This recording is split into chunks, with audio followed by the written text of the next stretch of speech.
Di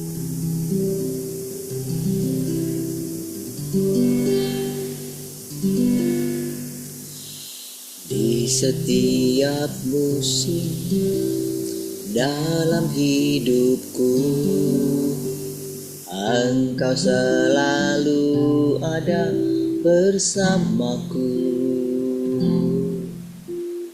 Kasih setiamu pernah berubah, dari dulu sekarang sampai selamanya. Tuhan, Kau mengerti isi hatiku, semua yang ku perlu Kau pun tahu. Yang tak pernah ku lihat dan tak pernah ku pikirkan, itulah yang Kau sediakan bagiku. Tuhan, Engkau baik dan teramat baik, kasih-Mu sempurna, ajaib dan mulia. Segenap hatiku memuji nama-Mu, sampai akhir hidupku tetap menyembah-Mu.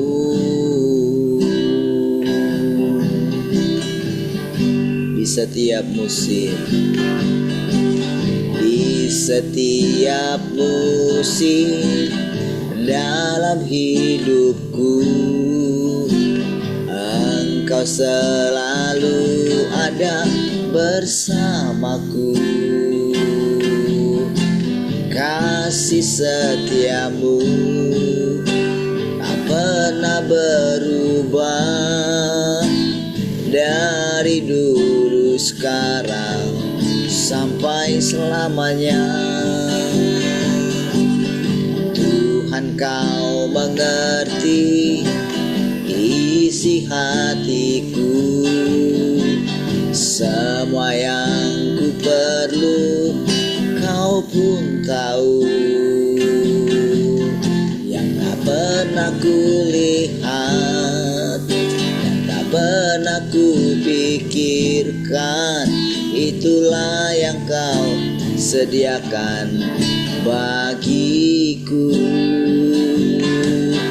Tuhan, Engkau baik dan teramat baik, kasih-Mu sempurna, ajaib dan mulia.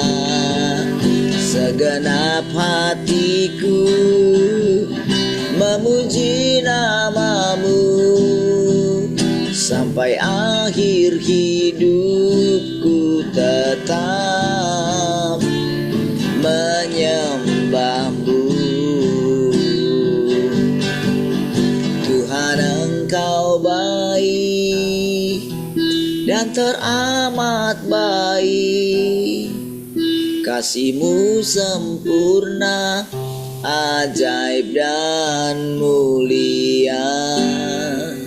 Segenap hatiku memuji nama-Mu, sampai akhir hidupku tetap menyembah-Mu.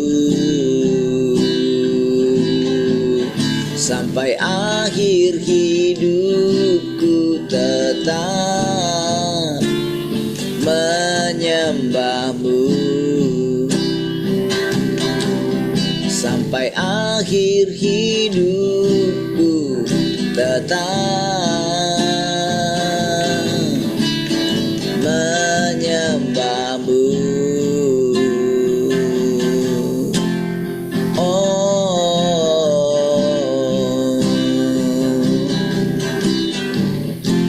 Engkau selalu ada di setiap musim hidupku. Engkau menyediakan segala sesuatunya, Engkau limpahkan kami dengan hidupmu.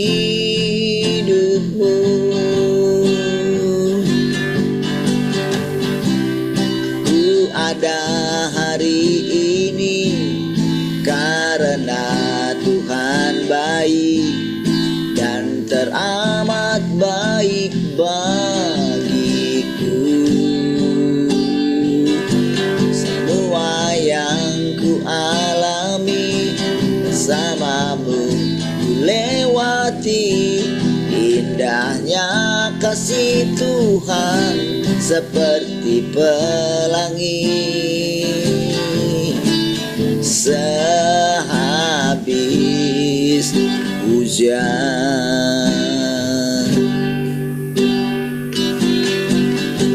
Tuhan, sungguh ku bersyukur Kau menyertai hidupku selama ini.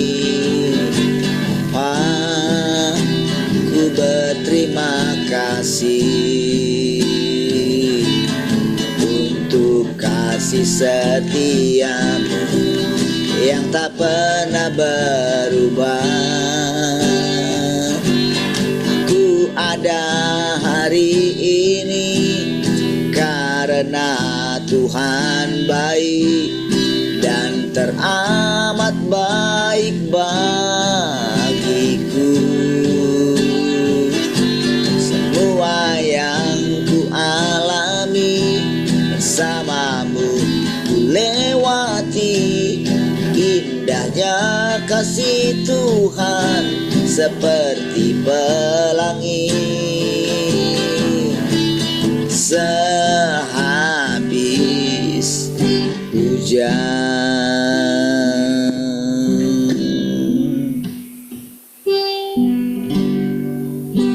Tuhan, sungguh ku bersyukur Kau menyertai hidupku selama ini. Bapa, ku berterima kasih untuk kasih setia yang tak pernah berubah. Aku ada hari ini karena Tuhan baik dan teramat baik bagiku. Semua yang ku alami bersamamu ku lewati, indahnya kasih Tuhan seperti pelangi. Sehabis hujan, aku ada hari ini karena Tuhan baik dan teramat baik bagiku. Semua yang ku alami bersamamu ku lewati, indahnya kasih Tuhan seperti pelangi. Sehabis hujan, aku ada hari ini karena Tuhan baik dan teramat baik bagiku. Semua yang ku alami bersamamu ku lewati, indahnya kasih Tuhan seperti pelangi.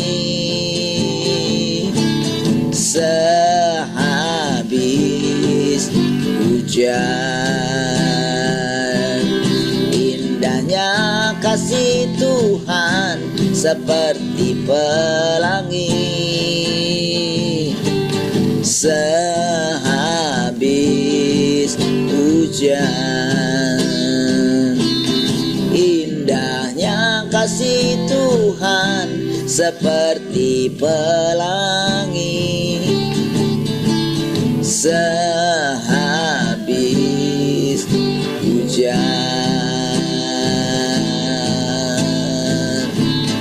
Oh,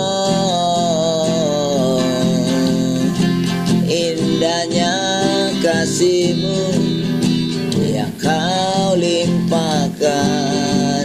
Indahnya hari ini karena Kau bersamaku. Oh,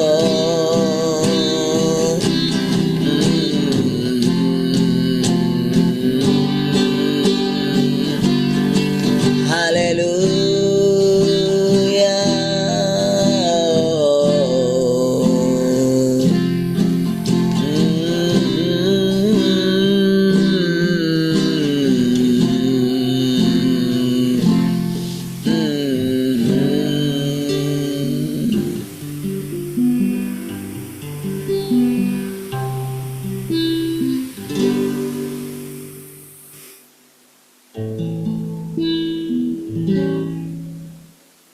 Roh Kudus, Kau hadir di sini. Roh Kudus, ku mengasihi-Mu. Kau lembut, Kau manis, Kaulah penuntutku, penolongku, diutus Bapakku. Roh Kudus, Kau hadir di sini. Roh Kudus, ku mengasihi-Mu. Kau lembut, Kau manis, Kaulah penghiburku, penolongku, diutus Bapakku. Ku buka hati untuk Roh-Mu Tuhan. Ku buka hati menyembah-Mu Yesus. Jamahlah kami, penuhi kami dengan kuasa Allah Maha Tinggi. Ku buka hati untuk Roh-Mu Tuhan. Ku buka hati menyembah-Mu Yesus. Jamahlah kami, penuhi kami dengan kuasa Allah Maha Tinggi. Roh Kudus, Kau hadir di sini. Roh Kudus, Kau hadir di sini. Roh Kudus, ku mengasihi-Mu. Kau lembut, Kau manis, Kaulah penghiburku, penolongku, diutus Bapakku. Ku buka hati untuk Roh-Mu Tuhan. Ku buka hati menyembah-Mu Yesus. Jamahlah kami, penuhi kami dengan kuasa kuasa Allah Maha Tinggi. Ku buka hati untuk Roh-Mu Tuhan. Buka hati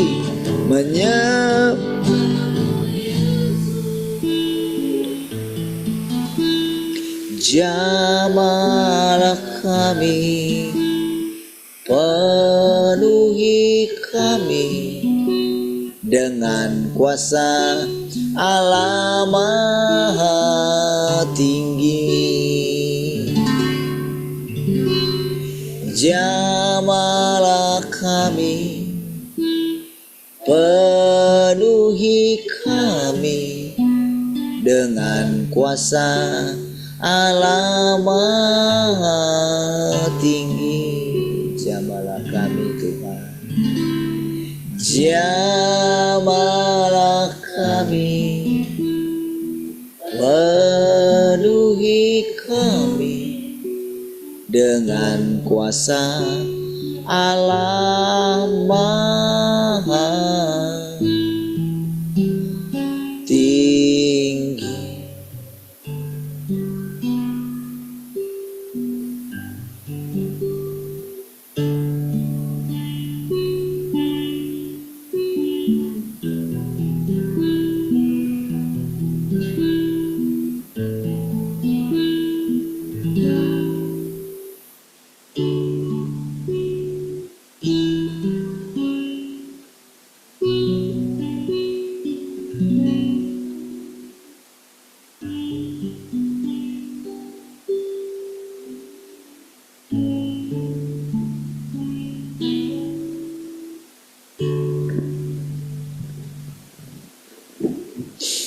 Kasih Tuhan, kami bersyukur pagi hari ini kembali kami ada di hadirat-Mu Tuhan.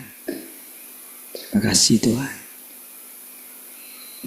Mari silakan Tuhan, penuhi kami lagi dengan perkataan-perkataan kehidupan bagi kami Tuhan. Dengan perkataan-perkataan yang fresh setiap pagi Tuhan, Engkau sampaikan bagi kami. Mari silakan Tuhan. Kami bersyukur. Kami tundukkan hati dan pikiran kami. Haleluya. Mari semua kita yang merindukan Tuhan sama-sama katakan amin. Baik, puji Tuhan. Shalom semua. Selamat pagi.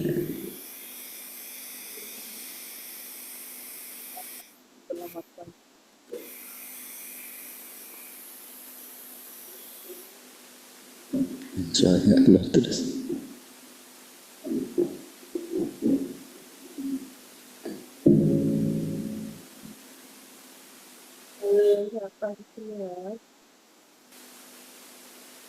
Shalom, selamat pagi semua.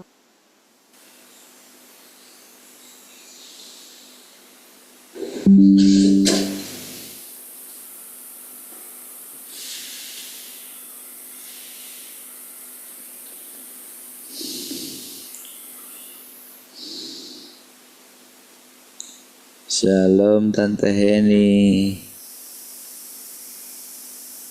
Shalom Pak Dedi. Shalom Pak, shalom semua, selamat pagi. Shalom yang di radio.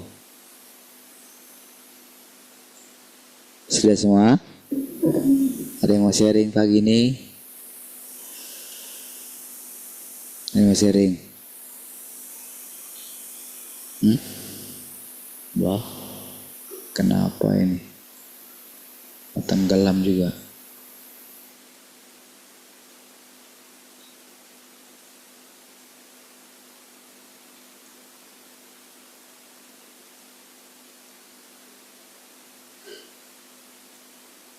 Baik, hari kita lanjutkan bab yang baru. Penerapan bagian 5. Arti sudah 4 bagian ya. Selama zaman kasih karunia, Yesus mengucapkan beberapa perkataan dan melakukan satu tahapan pekerjaan.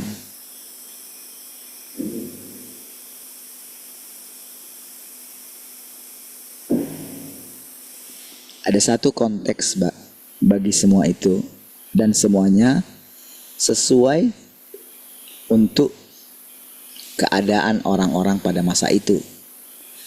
Yesus berbicara dan bekerja sesuai konteks pada waktu itu. Dia juga menyampaikan beberapa nubuat. Dia menubuatkan bahwa roh kebenaran akan datang pada akhir zaman dan akan melakukan suatu tahap pekerjaan. Artinya, dia tidak memahami apapun di luar pekerjaan yang harus dia sendiri lakukan selama zaman itu. Dengan kata lain, pekerjaan yang dilakukan oleh Tuhan yang berinkarnasi terbatas. Jadi, dia hanya melakukan pekerjaan pada zaman dia berada dan tidak melakukan pekerjaan lain yang tidak ada hubungan dengan dirinya. Ya, jadi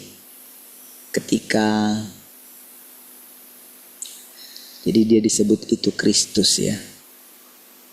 Kristus itu kan dikatakan yang diurapi, yang diutus gitu. Tetapi ada juga namanya pikiran Kristus gitu. Jadi pikiran Kristus itu artinya dia hanya melakukan apa yang ditugaskan kepada dia. Gitu loh. Itulah artinya, itulah kalau boleh kita katakan hakikatnya dia.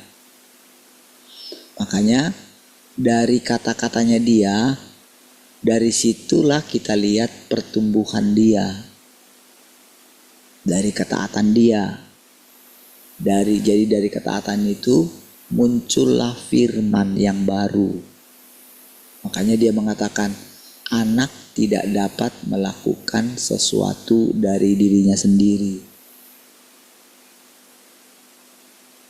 Jadi itu sudah komitmennya gitu. Kan itu kan ditulis ulang gitu oleh para murid-muridnya gitu kan. Apa yang dia katakan itu. Jadi dari perkataan-perkataan dia itu, dari situlah kita tahu bahwa perkataan-perkataan ini benar gitu. Sehingga kita tidak boleh dengan satu pemahaman lalu kita simpulkan. Misalnya dengan pemahaman ketika dia mengatakan aku dan Bapa satu. Jadi kita tidak boleh menarik kesimpulan kalau Yesus itu seluruhnya akan mengerjakan apa yang Tuhan yang di sorga itu katakan. Jadi perkataan-perkataan Tuhan itu tentu tidak bisa langsung diterjemahkan secara gagasan manusia gitu. Di situ kita mesti mengesampingkan gagasan manusia. Jadi ada hal-hal yang dia sangat strikingly gitu.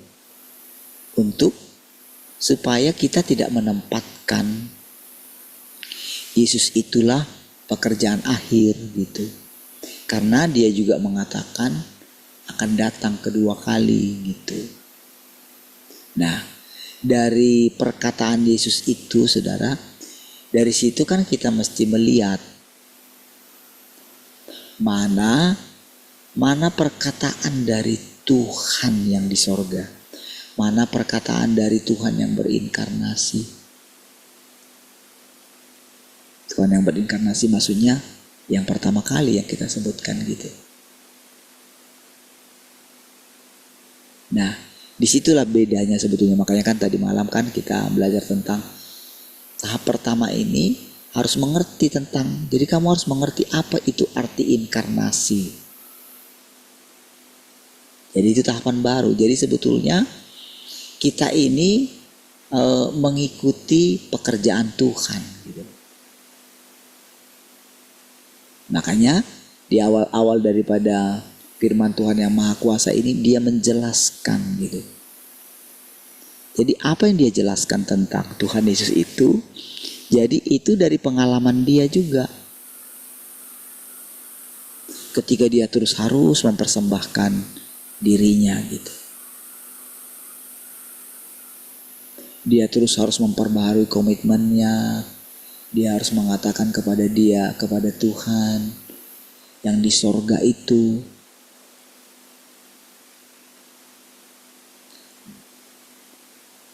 Jadi dia ceritakan fenomena-fenomena apa yang terjadi dalam dirinya gitu. Makanya saudara,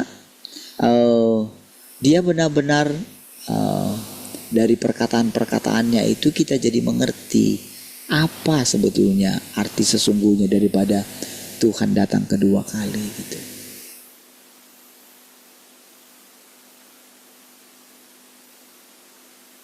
Dari ketika dia memakai huruf besar ku gitu kan untuk dia gitu. Ketika dia bilang aku gitu kan hanya huruf besar gitu padahal dia ini. Nah, dari situ juga kita mengetahui bagaimana cara Tuhan itu menjelaskan sendiri. Jadi benar-benar orang ini tidak menarik kita untuk dirinya gitu. Jadi dia tidak berusaha menarik perhatian kita gitu sebetulnya. Makanya dia katakan mungkin orang berkata aku ini dingin katanya. Karena memang ya aku tidak bisa menolong kalian gitu. Dia bilang begitu saudara dalam firman Tuhan ini. Jadi dia tidak mengatakan dia maha gitu. Tetapi ketika dia mengatakan bahwa dia adalah Kristus akhir zaman itu. Nah disitulah sebetulnya ketaatan dia saudara. Karena gak ada manusia yang berani mengatakan itu. Jadi dia sebutkan ciri-cirinya seperti yang dikatakan oleh Tuhan Yesus. Nanti akan datang Kristus palsu.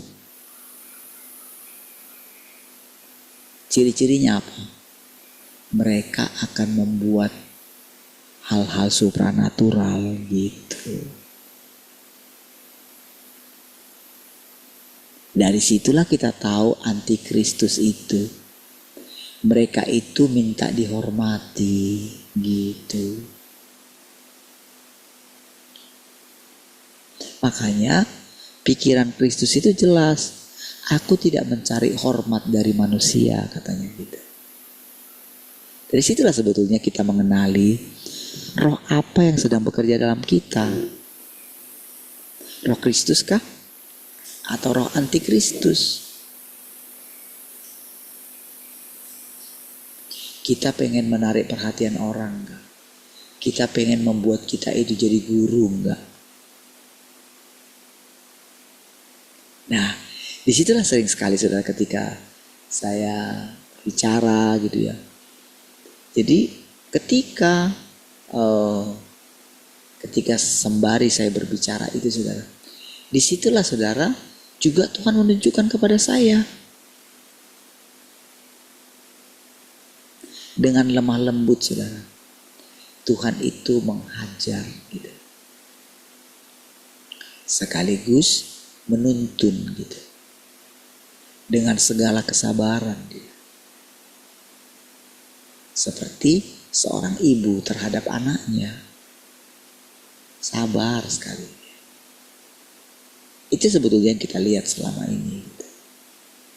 Sampai pada akhirnya kasih kita itu benar-benar kasih karena kita mengerti gitu loh.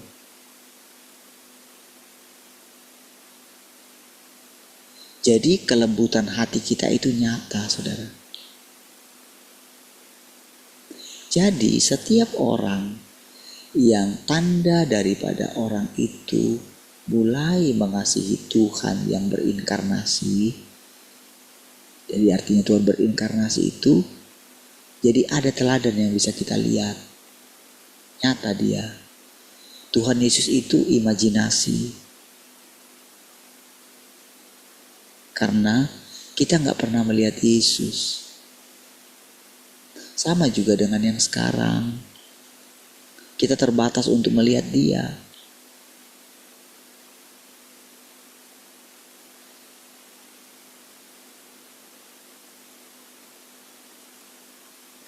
Jadi nanti saudara mulai akan timbul cinta yang sejati kita. Jadi sebetulnya cinta yang sejati kita itu pertama yang nyata itu adalah kepada Tuhan yang berinkarnasi, saudara. Itulah yang nyatanya. Makanya Tuhan mengatakan gini, Simon, apakah engkau mengasihi aku lebih daripada yang lain, katanya gitu. Jadi mengasihi Tuhan Yesus. Jadi bukan seperti kita, kalau kita mengasihi Tuhan Yesus itu karena kan Tuhan Yesus dalam pikiran kita kan roh gitu loh. Karena kan secara umum kita itu kan menantikan Tuhan Yesus gitu. Itulah di pikiran kita selama ini. Kita menantikan sosok seperti yang ada di Alkitab itu. Itulah yang harus dimusnahkan oleh Tuhan.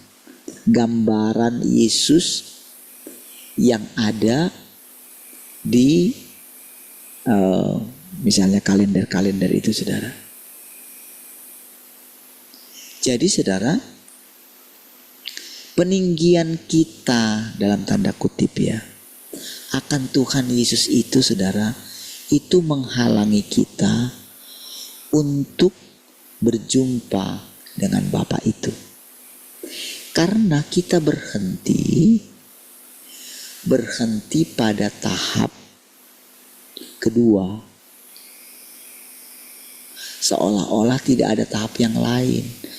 Padahal justru di tahap terakhir inilah baru kita menemukan apa yang dikatakan Tuhan Yesus itu, saudara. Lihat ya, betapa hati-hatinya cara menjelaskan itu.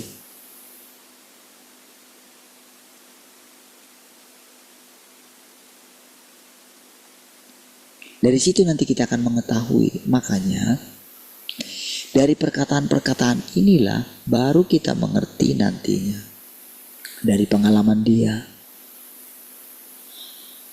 Dari pengalaman dia, kan pengalaman dia itu dia ceritakan. Dia saksikan gitu loh. Dia saksikan apa yang dialaminya, apa yang dipikirkan dia.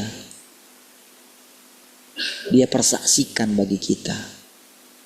Sehingga itu menolong kita untuk juga menyaksikan apa yang telah Tuhan kerjakan di dalam diri kita gitu loh. Dari situlah kita mulai mengerti apa arti inkarnasi Tuhan. Ya saudara, coba saudara munculkan kamera saudara supaya lebih ini saudara. Ada bedanya saudara kalau saudara itu memunculkan wajah saudara dengan tidak, ada bedanya. Percayalah saudara. Jadi kalau saudara tidak mendengarkan perkataan ini, sebetulnya saudara itu bisa dicap itu sebetulnya tidak taat. Iya. Karena kan gini saudara, kita ini kan sedang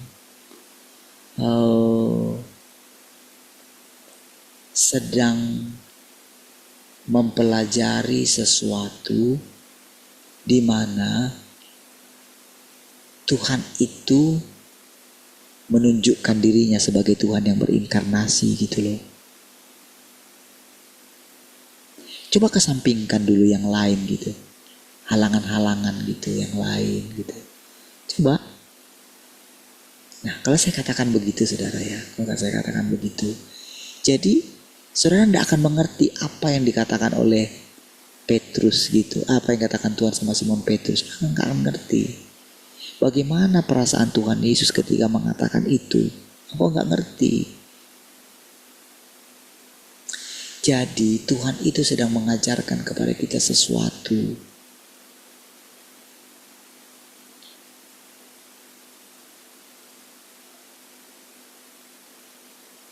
Jadi Tuhan yang Tuhan yang berinkarnasi itu, saudara, kedatangan Tuhan yang kedua kali itu bukan sosok loh yang kita lihat. Bayangkan saudara, dia harus menjelaskan semua perasaan dia ketika dia menerima roh Tuhan itu sendiri. Bayangkan bagaimanalah kalau kan dikatakan di dalam firman selanjutnya, kan setelah Yesus naik ke sorga, barulah para pengikutnya itu menulis gitu.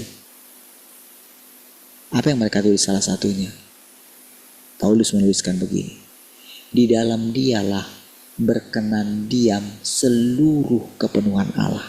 Coba bayangin, Yesus gak mengatakan kayak gitu.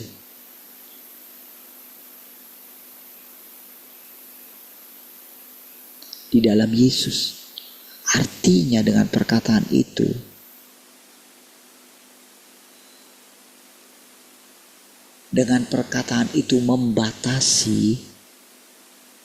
membatasi kita itu mengenal Tuhan yang di sorga itu, saudara. Jadi kalau tidak ada perkataan-perkataan ini, saudara, perkataan-perkataan firman yang baru ini, saudara, pikiran kita ini tidak luas, kita terbatas jadinya. Jadi kita gak mengerti arti inkarnasi. Gak ngerti kita.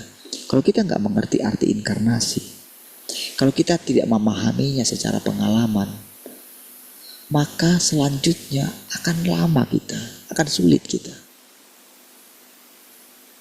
Saudara tidak perlu harus seperti saya.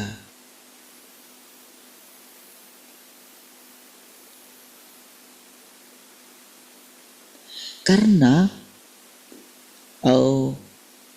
saudara mesti akan nanti meniru ini gitu kan. Dan di dalam batin saudara juga nanti akan muncul kekaguman terhadap manusia. Bahkan bisa menyembah manusia. Jadi makanya saudara, dari kita melihat bagaimana orang ini bisa menjelaskan pribadi Yesus yang sesungguhnya gitu. Itu benar-benar saudara seperti satu penjelasan yang sangat terang benderang.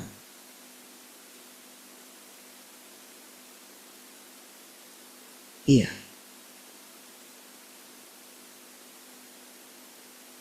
Jadi apa yang dialami oleh dia? Saudara, kalau kita itu mengagumi seseorang, saudara ya. Kalau seorang mengagumi Paulus misalnya, oke? Maka nantinya dia akan meniru semua cara pikir dia, kata-kata dia. Sehingga semua orang itu tercengkeram, tersihir. Itulah saudara. Jadi orang-orang yang terus masih membaca surat-suratnya Paulus, kalau dia tidak punya ini ya, bagaimana dia? Kalau dia itu tidak berjumpa dengan Tuhan yang Maha Kuasa ini, atau Tuhan yang datang kedua kali ini, maka sihirnya Paulus itu masih akan tetap dalam diri orang itu gitu. Jadi sehingga ketika firman Tuhan sekarang mengatakan roh antikris yang bekerja dalam dia, orang tidak bisa terima. Dan akan salah kaprah gitu. Karena tanpa sadar orang Kristen itu telah menjadikan tokoh-tokoh itu menjadi panutan mereka.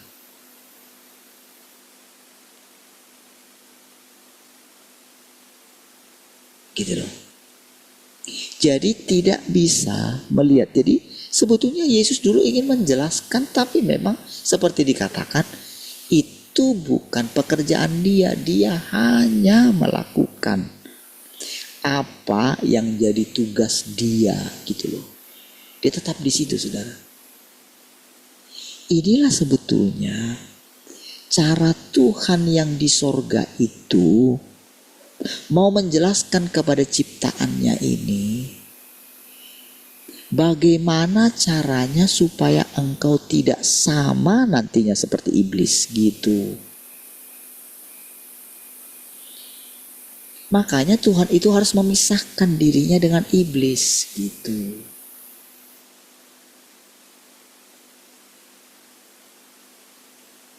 Jadi dengan adanya Kristus di awal gitu kan, Kristus awal namanya. Kan ada Kristus akhir zaman, Adam yang pertama, Adam yang terakhir, katanya kayak gitu. Penjelasan yang coba, jadi dari situ saudara kita akan mengetahui apa artinya gagasan manusia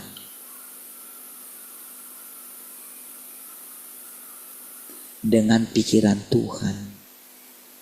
Dari situ kita akan mengerti, saudara. Dari situ kita akan mengerti apakah itu gagasannya Petrus atau gagasannya Paulus gitu loh. Atau apakah itu firman Tuhan.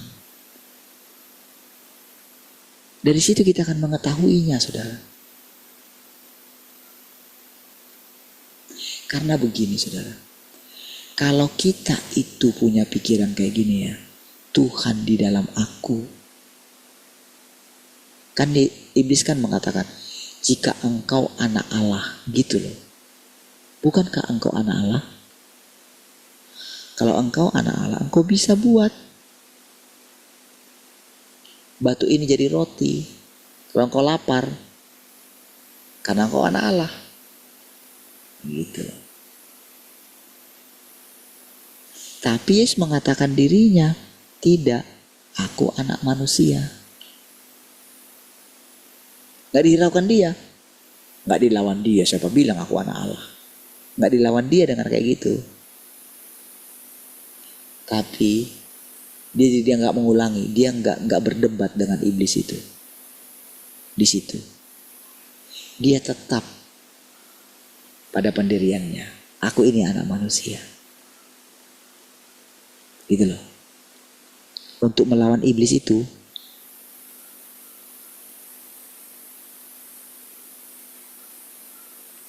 kalau pada pemikiran kita itu sejak lahir Yesus itu Allah, oke?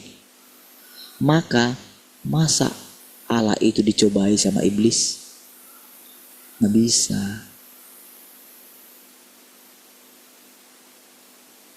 Jadi dengan keadaan yang terang benderang, Yesus itu harus dicobai oleh iblis. Disitulah kita itu mempunyai hidup kita.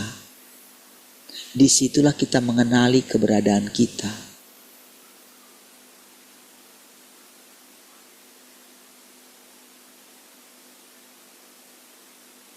Karena ceritanya sekarang Tuhan itu menjadi daging loh, kedua kali loh.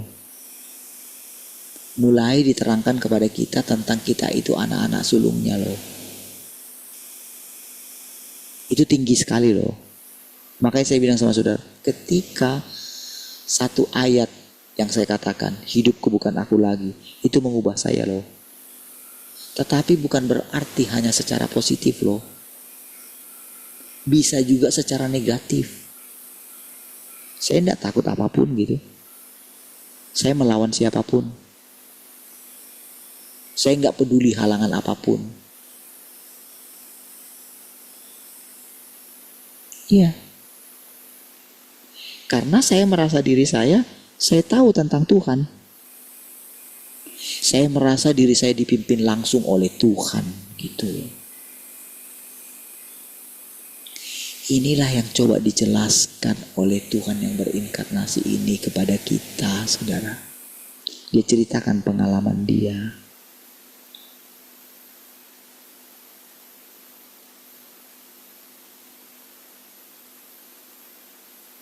Disinilah perbedaannya, saudara.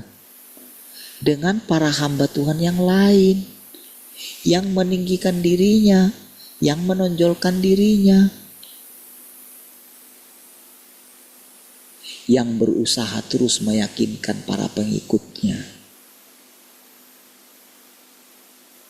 kalau dia harus ditaati.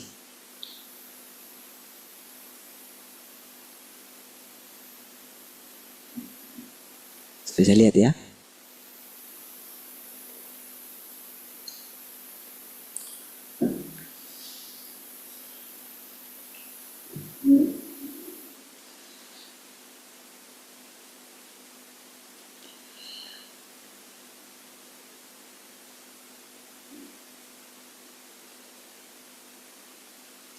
Pada masa itu, Yesus tidak bekerja sesuai dengan perasaan atau penglihatan, tetapi sesuai dengan waktu dan konteks.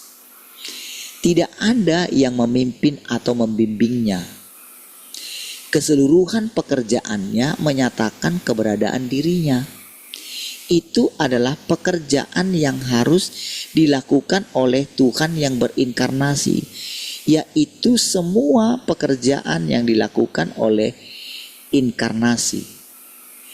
Yesus bekerja hanya menurut apa yang dilihat dan didengarnya sendiri. Dengan kata lain, Roh bekerja secara langsung.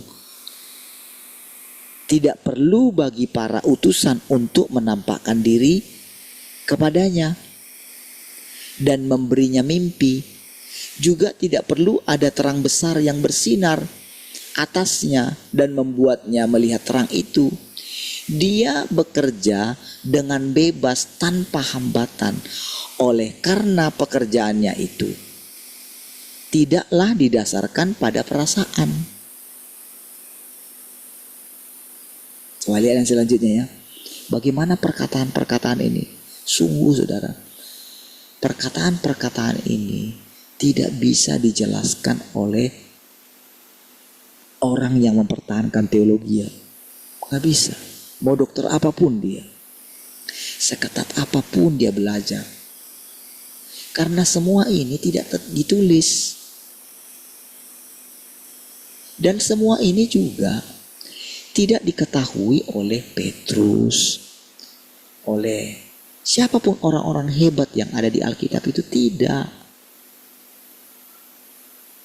Karena ini sudah berbicara mengenai Tuhan itu sendiri yang sesungguhnya, yang tadinya kita tidak tahu siapa Tuhan yang di sorga itu, saudara. Nggak ada yang pernah melihat dia, hanya anak yang melihat dia. Dan kepada siapa dia menyatakannya, hanya dia. Artinya Yesus menubuatkan bahwa generasi selanjutnya akan melihat Allah itu. Makanya dikatakan berbahagialah orang yang suci hatinya, karena mereka akan melihat Allah.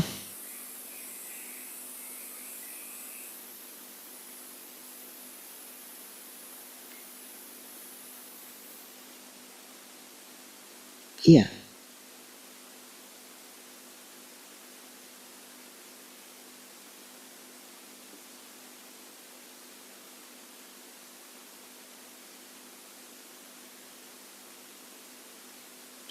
Dengan kata lain, saat dia bekerja, dia tidak meraba-raba.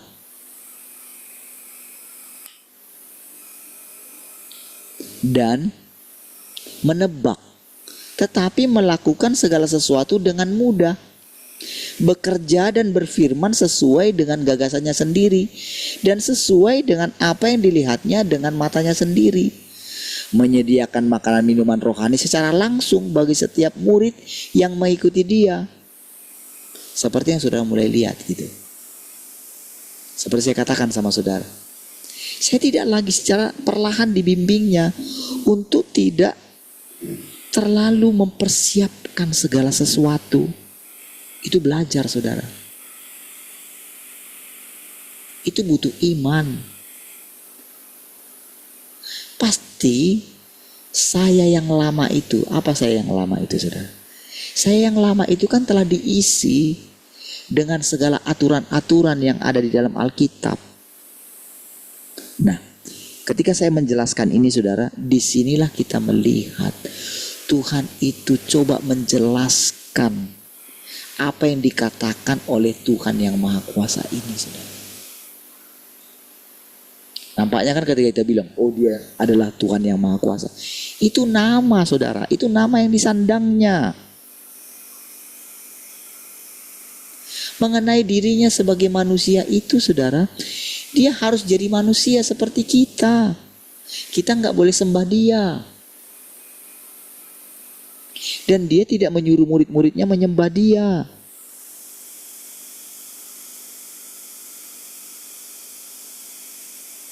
Makanya dia menyadari, saya ini tidak pintar berkomunikasi mungkin dengan kalian. Kadang-kadang saya takut juga ketika menghadapi, ketika misalnya saya pergi ke satu tempat, saya merasakan penolakan yang sangat kuat. Disitulah saya berdoa sama Tuhan yang di sorga itu, gitu loh. Dia mengajak orang-orang yang bersama dengan dia, ayo, disinilah kita perlu berdoa dengan sungguh-sungguh. Iya, karena apa? Karena Tuhan itu sendiri, ketika dia datang gak ada orang mengenal dia, makanya gak akan ada orang yang mengenal kita. Maksudnya mengenal cara berpikir kita. Karena ini kan pekerjaan Tuhan, bukan pekerjaan kita. Disinilah kita harus berhati-hati untuk tidak mencuri pekerjaan Tuhan. Maka Yesus biasa saja dia. Jadi apa yang sedang dilihat dia, diucapkan perkataannya. Ada orang datang sama dia, tolonglah guru, suruhlah supaya saudaraku itu berbagi warisan dengan aku. Tuhan bilang apa? Siapa yang mengangkat kamu? Mengangkat aku untuk menjadi hakim bagi kalian? Nggak ada.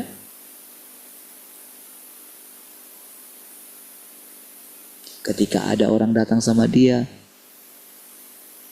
datang malam-malam sama dia,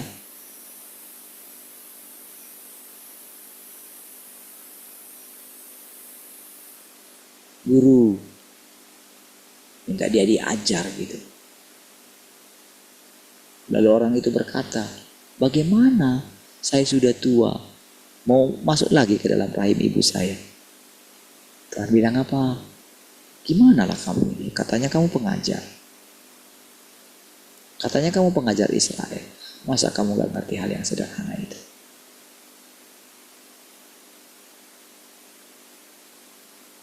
Dia ngomong apa adanya saja gitu loh. Dia tidak memikirkan perasaannya gitu. Spontan dia. Dia nggak peduli dengan apa kata murid-muridnya, apa kata Petrus ketika dia mengatakan hanyalah engkau iblis. Spontan dia. Tapi tentu di dalam diri dia sangat mengasihi Petrus. Itu loh hakikatnya dia itu, saudara.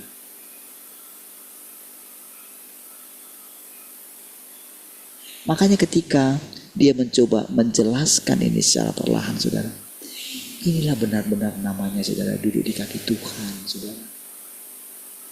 Dengan saudara memperhatikan secara detail, dengan begini saudara, dengan pikiran saudara itu bisa ikut gitu. Saya bicara apa, kemana gitu. Makanya saudara kalau sembari melakukan apa-apa gitu ya, sulit saudara. Makanya kadang kita mesti terobos. Gimana kalau lebih pagi lagi? Artinya gini. Lebih baik misalnya setengah jam gitu, tapi fokus, daripada mungkin lebih lama tapi kita nggak fokus. Karena intinya di situ. Kayak sudah kayak kadang saya bilang berkali-kali kan, ayo tunjukkan coba gitu. Sedangkan nggak mentaatinya kan. Sudah berkali-kali saya bilang gitu. Hari kemarin saya coba berhenti gitu ya. Karena gini saudara, saya merasakan setiap kali ketika kita tampil semua wajahnya gitu, saya itu bisa merasakan satu energi gitu. Jadi di situ saya benar-benar merasakan Tuhan itu sendiri loh. Itu maksudnya gitu loh. Kan itu kan semua kan kita diberkati di situ gitu loh. Apakah saudara nggak benar-benar merindukan Tuhan itu gitu? Apakah saudara nggak benar-benar mau tahu di mana Tuhan itu tinggal?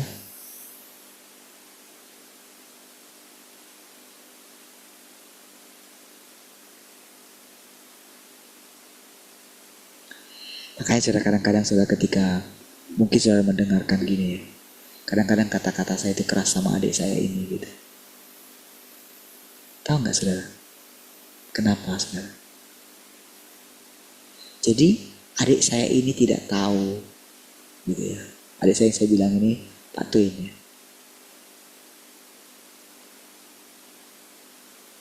Jadi adik saya ini tidak tahu kalau dia itu dipilih Tuhan, dia nggak tahu. Dia nggak yakin dia. Dia mau terus meyakinkan dirinya terus. Yang dia pikirkan masalah dia terus. Dia nggak pikirkan beban Tuhan gitu. Ya. Sehingga dia harus mengalami banyak sekali pukulan gitu. Gak nyerah-nyerah. Iya. Padahal dia lihat jelas sendiri. Dia bersama-sama dengan saya gitu. Saya sering sharing sama dia gitu. Coba saudara bayangkan kalaulah misalnya benar-benarlah saya itu, kita coba kasih turunkan sedikit lah, sayalah anak sulung itu. Ini saudara kita mencoba gini, karena kita ini saudara, kan kita sudah melupakan diri kita. Kalau saya hanya berpikiran, saya ini, kalau kami orang Batak saudara, saya ini sangat menghormati hula-hula saya, harusnya. Pak Yabis gitu-gitu, walaupun misalnya lay-laynya itu masih adik-adiknya dia. Yang ini dia berani juga hajar, karena dia orang Batak, mau gimana pun dia boru gitu. Dia sangat menghormati. Walaupun hula-hulanya itu lebih rendah dari dia, masih lebih muda dari dia. Iya. Dia selalu menempatkan dirinya. Itulah batasan dikuasai oleh adat. Tapi puji Tuhan, adik saya ini bukan orang Batak.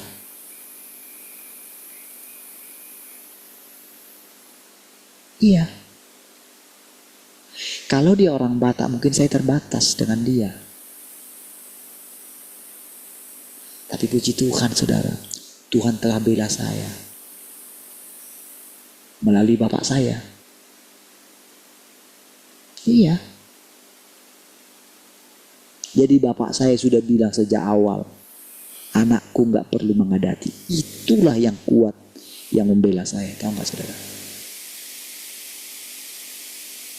Tapi apakah saya terbatas untuk tidak misalnya menghadiri acara-acara adat? Saya pergi. Iya. Gak ada orang yang berani. Kalau ada dia berani, oke, kenapa? Jadi saya nggak bisa mengurusi ini, saya berani. Iya. Jadi benar-benar saudara, kenapa saya katakan bapak saya tidak mati? Saya melihat saudara bagaimana dia itu begitu tegas sekali saudara. Jadi begitu dia bertobat itu saudara ya, dia strikely sekali. Dan ketegasan dia itu saudara, itu benar-benar menolong saya di kemudian hari. Nah, Dengan seperti itu saudara, makanya ketika saya katakan, cobalah misalnya, kalau yang ngomong ini, jadi ketika Yesus mengatakan, coba saudara lihat bagaimana kasihnya Tuhan Yesus kepada Petrus itu saudara. Coba. Sampai 3 kali saudara.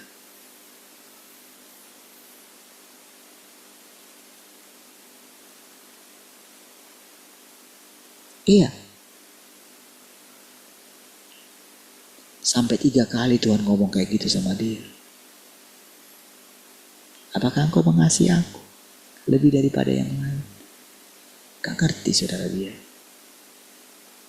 Nanti saudara baru di 7 tahun terakhir masa hidupnya itu saudara, disitulah dia baru menyadari perkataan Tuhan Yesus itu. Tetapi pada waktu itu saudara, yang ada di pikiran Petrus itu, dia belum move on.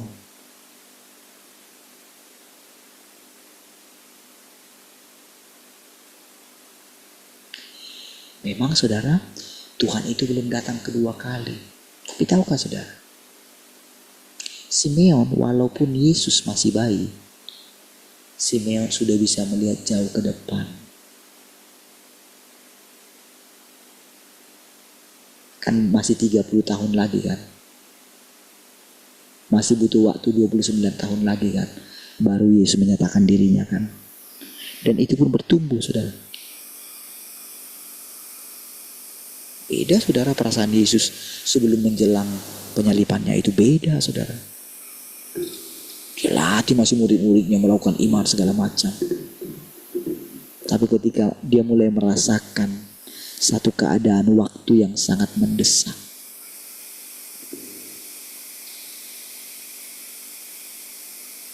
iya,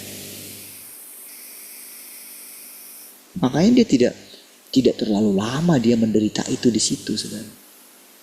Tapi saudara, dia langsung mengatakan sudah selesai. Kepadamu kuserahkan nyawaku katanya. Iya. Perkataan-perkataan Yesus itu kalau saudara ikuti nantinya saudara, saudara akan lihat, oh ini ya pikiran Kristus. Oh ini ya perasaan Yesus itu kayak gini ya. Dari situlah nanti kita mengerti bagaimana perasaan kita yang sesungguhnya. Apakah kita itu masih melihat diri kita sendiri terus?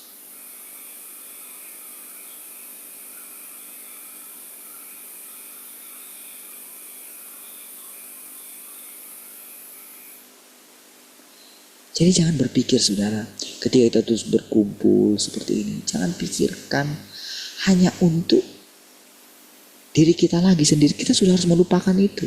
Ingat, masa banjir Nuh ketika dikatakan itu sedang ada di depan kita saudara.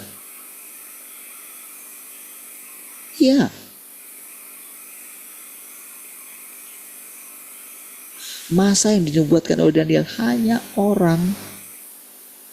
hanya umat yang mengenal Allahnya yang akan bertindak.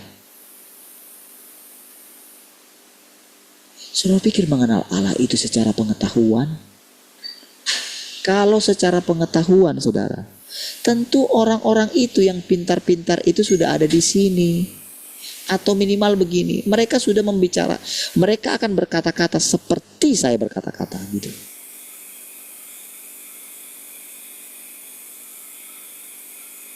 Iya.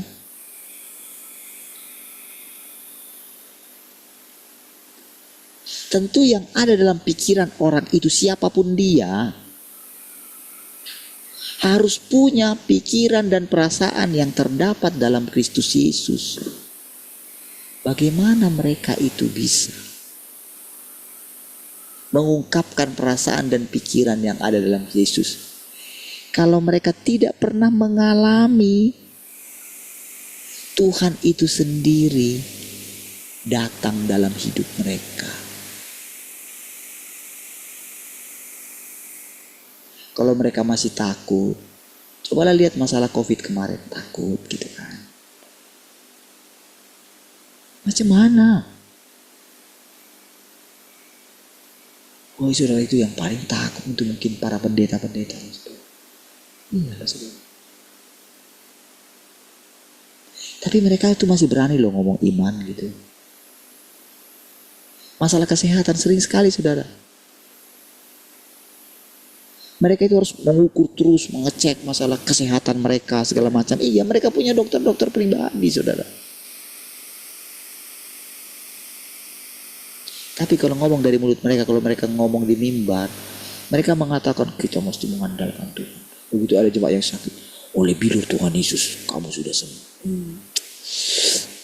Begitu saudara.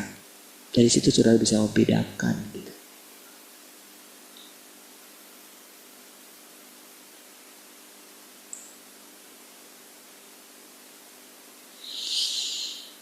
Jadi perhatikan saudara. Jadi dari setiap kata-kata ini saudara, apa ya saudara ya? Jadi kenapa saya berani menjelaskan gitu ya? Itu hanya karena saya percaya gitu. Tuhan, kami ingin melihat Engkau Tuhan. Saya gak mau melihat diri saya Tuhan. Engkau Tuhan. Iya memang aku akan mengalami apa yang kau katakan itu. Karena memang seperti itu. Itulah otoritas daripada firman itu saudara. Jadi ketika saya menjelaskan kepada saudara begini gitu, itu disitulah saudara dengan penuh keberanian, karena saya sangat yakin sekali Tuhan itu berdaulat. Jadi saya ingin melihat bagaimana firman Tuhan yang maha kuasa itu, saya ingin melihat dia mendapat tempat yang seluas-luasnya dalam diri saya gitu loh. Itu maksudnya ketika saya mengatakan yang tadi itu saudara.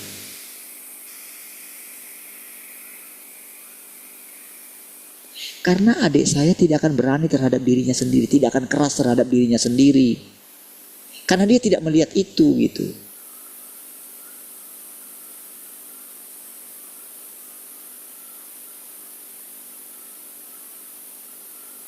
Tetapi selanjutnya, saya juga mendengarkan nasihat istri saya. Iya.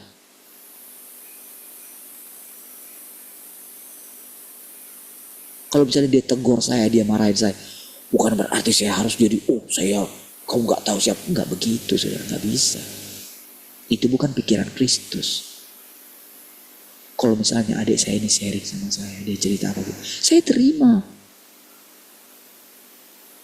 Tapi karena Tuhan itu ingin menjelaskan kepada kita gitu loh, yang sebenarnya dia harus pilih seseorang, entah siapapun dia. Entah siapapun dia harus pilih. Tentu orang itu harus benar-benar jujur dengan dirinya sendiri. Jadi apa yang saya katakan itu saudara, ya apa adanya seperti itu. Apa yang membuat kita berbeda saudara? Kan saudara kan masih bebas kan, pergi kemana saja kan, masih bebas kan, kau bekerja tuh kau bebas kan. Tuhan kan tidak menuntutmu kan melepaskan pekerjaan itu. Tetapi orang yang dipilihnya,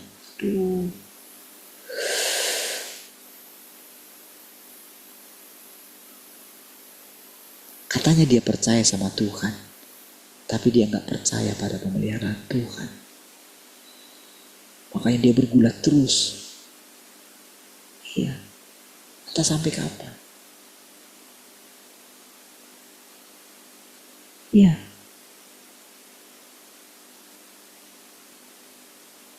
Itulah artinya di satu sisi kita melihat Tuhan yang sesungguhnya saudara. Iya sekarang ini, saat sekarang ini gitu, Tuhan itu terus terang gitu.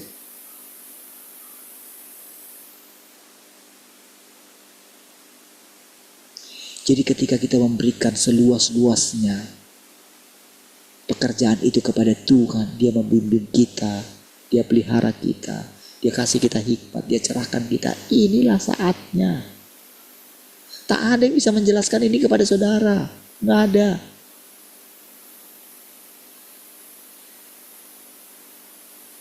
Orang asing, mereka itu orang asing sama kita. Kita nggak mengerti bahasa mereka. Makanya ketika mereka datang kepada Allah, ketika buka awal-awal itu saudara, dicecar. Tahu nggak, mereka itu orang-orang baru. Ya, tapi mereka itu juga dipuji oleh karena keberanian mereka. Tapi bagi kita ini dia spesial. Ibaratnya kita ini adalah buah yang bahkan tidak diketahui oleh Tuhan yang Maha Kuasa ini. Tapi dalam hatinya sesuai dengan yang dikatakan dalam firman Tuhan ini, dia itu melihat, dia tidak berani mengkritik dari dirinya sendiri. Karena apa? Takutnya dia kepada Tuhan yang tidak kelihatan itu, saudara. Tuhan yang di sorga itu, saudara. Makanya bahkan dia bilang, bahkan aku pun tidak bisa menolong kamu, orang yang bersama-sama dengan dia itu, saudara.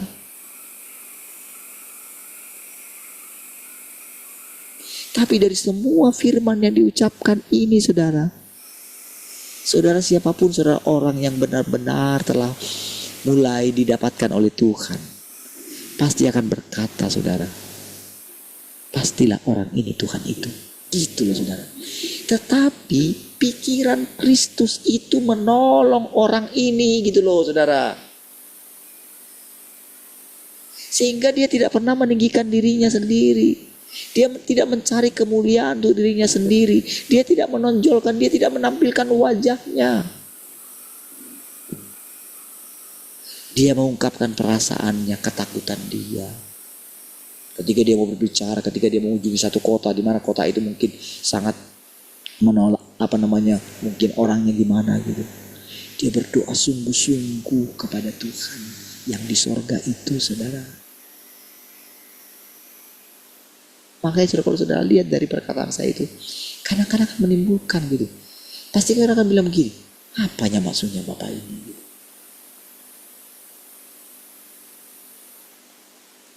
Jadi ketika saya mengatakan jangan sampai menyinggung Tuhan itu sendiri, tahu nggak artinya saudara? Tuhan itu nggak kelihatan. Petrus itu tidak tahu saudara, ketika dia tidak tahu kalau si Ananias Safira itu akan mati di situ, tidak tahu dia. Dia spontan karena tiba-tiba dalam hatinya dia berbohong. Dia cuma ngomong, kenapa kamu mendustai Roh Kudus?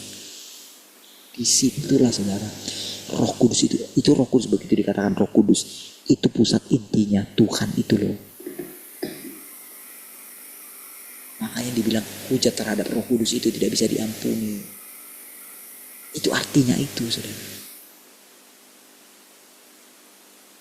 Kan kita tidak tahu saudara, kan Tuhan gak kelihatan. Tahukah kita? Harun sama Miriam tidak tahu loh, kalau benar-benar Tuhan bela Tuhan khususkan si Musa itu, mereka gak tahu. Mereka masih terus menganggap dia itu adiknya loh. Itu loh saudara maksudnya. Seperti itulah pikiran yang harusnya kita miliki. Tapi di satu sisi, Tuhan itu gak boleh dikendalikan. Sama dengan kayak gini saudara. Saya harus keluar. Saya harus bisa melupakan keluarga saya. Itu saudara. Saya harus melupakan, seperti saya katakan tadi, puji Tuhan adik saya ini bukan orang Batak. Mungkin kalau dia orang Batak, dia mungkin akan lebih tersinggung sama saya. Mungkin, saya ini hula-hulanya dia, kok dia berani ngomong kayak gitu. Akan punya pengertian kayak gitu. Itulah orang yang gak keluar dari adat. Iya, harus berani terobos keluar.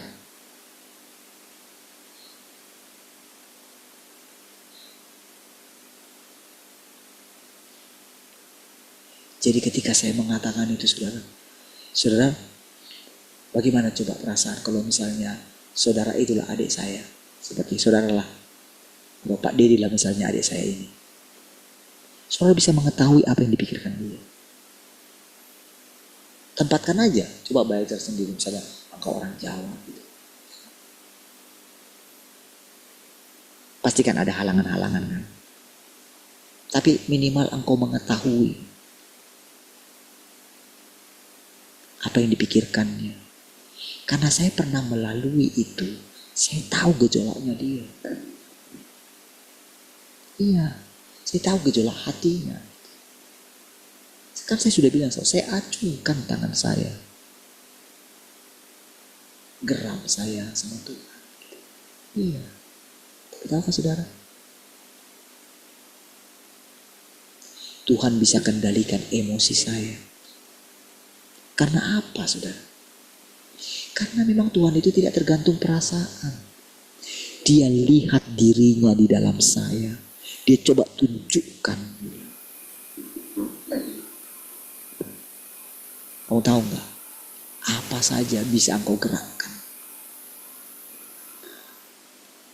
Ketika engkau punya pikiran seperti itu, maka segala sesuatu itu akan tunduk sama kamu. Itu kebenaran sebetulnya. Tetapi bukan itu intinya. Jadi banyak orang diselewengkan dengan itu, saudara. Diselewengkan dengan pengenalan mereka akan Tuhan. Tuhan itu begini. Makanya saya akan bicara ini. Di situ diselewengkan, saudara. Makanya orang jadi bingung. Makanya kita di sini diajar kita sederhana. Sederhana bukan berarti kita itu tidak jauh melebihi orang-orang yang ngeroh itu, saudara. Sudah tahu. Iya. Bahkan kita akan mengetahui bagaimana Tuhan menyingkapkan segala sesuatu. Begitulah terus Tuhan bawa kita, saudara. Step demi step, saudara. Makanya setiap kali saya melihat saudara, para ibu-ibu di sini, entah gimana pun saudara. Kadang-kadang saya marah itu, tahu maksudnya apa, saudara? Supaya kita semua ini sadar. Kita tidak pernah boleh minder dengan orang-orang di luar sana. Sekalipun mungkin mereka lebih hebat, lebih kaya apapun, sedikit pun tidak boleh minder. Iya. Tuhan sedang mengangkat kita. Tuhan sedang mengembalikan kita kepada posisi kita yang sesungguhnya. Iya, saudara. Hikmat saudara akan melebihi hikmat semua orang paling pintar di dunia. Itu dia. Itu karena Tuhan sudah datang kedua kali, saudara. Dia akan segera melenyapkan semua ciptaan yang lama ini. Itu artinya, saudara. Bagaimana ancaman-ancaman sekarang, tsunami segala macam, saudara. Itulah artinya Tuhan sedang menyatakan kuasanya. Dia goncang semua, saudara. Percaya. Semua sendi-sendi dunia ini sedang digoncang semua. Mari kita berdoa. Makasih Tuhan. Bersyukur untuk pagi hari ini. Kami boleh memandang wajah Tuhan. Engkau memenuhi setiap kami dengan terang-Mu Tuhan, dengan firman-Mu. Terima kasih Tuhan. Kami boleh bersuka cita kembali hari ini. Melakukan segala kegiatan kami. Segala kemuliaan bagi-Mu Tuhan. Haleluya. Sama-sama katakan. Amin.